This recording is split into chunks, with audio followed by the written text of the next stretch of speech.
Okay, this is the, well, it's almost final. I don't have the mirrors on just yet. I have to put those together. But this is the White Freightliner from AMT.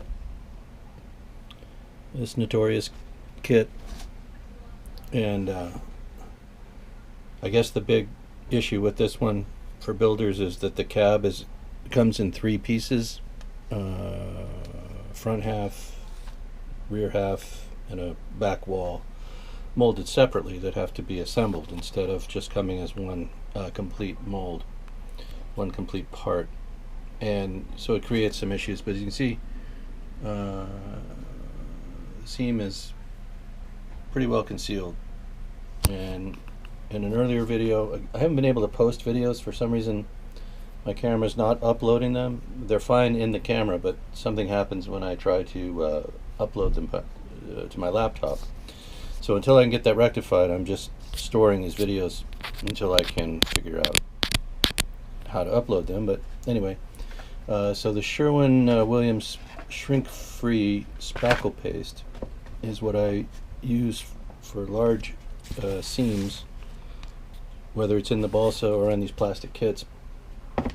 And a big tub like this, I think it's a quart size, 32 fluid ounces, 1 quart. So the quart size, it's about $10, maybe a little more than that, but it's much cheaper than the solvent-based fillers and putties that you find on the model making marketplace. Alright, so there's a hot tip for you. Shrink-free spackle paste for these large gaps, you know, like what we had with this. Worked perfectly. The kit is pretty much complete. Again, all I have to finish up with now is the mirrors. It went together pretty well once the cab was built, put together. You know, the usual part fitting issues with AMT, the usual poor molds. Lots of cleanup work has to be done, lots of mold separation lines that have to be sanded away or scraped away with the X-Acto blade. Lots of it's the injected molded plastic, so the ejector marks and all that stuff, some of that has to be filled, some of them have to be, you know, cut or filed away. Typical of AMT. Lots of cleanup has to be done to each part before it can actually be dry fitted and then painted and applied to the model. So just be prepared for that if you're going to do an AMT build. So this is the White Freightliner kit. Again, all I have left to do is these mirrors, which are going to be pretty wild. Lots of little fiddly bits that have to be dealt with. But we'll see what happens. With those, they actually attach the turn signal lamps to the mirror frames. So that's why you don't see any turn signal indicator lamps on the truck. And I don't know if I might do that, or I might just apply them to the truck in a typical location other than dangling from the mirror. You can see them here in the artwork on the box. Right. So I noticed also a couple of things about the kit. In the plan illustration, they have the cab release mechanisms upside down. They actually go this way. They picture them here with the pins on top, but actually the pins are underneath, at least from all the reference photos I could find. What else? There had to be an awful lot of trimming had to be done to make the ladders fit into these openings. I trimmed the ladders and not the openings.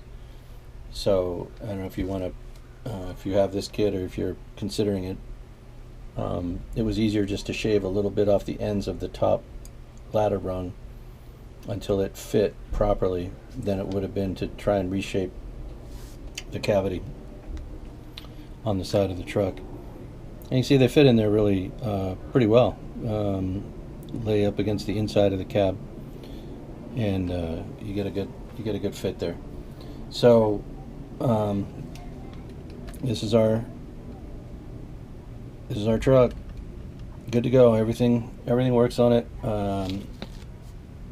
The interior is done in a tan and kind of a cocoa brown color.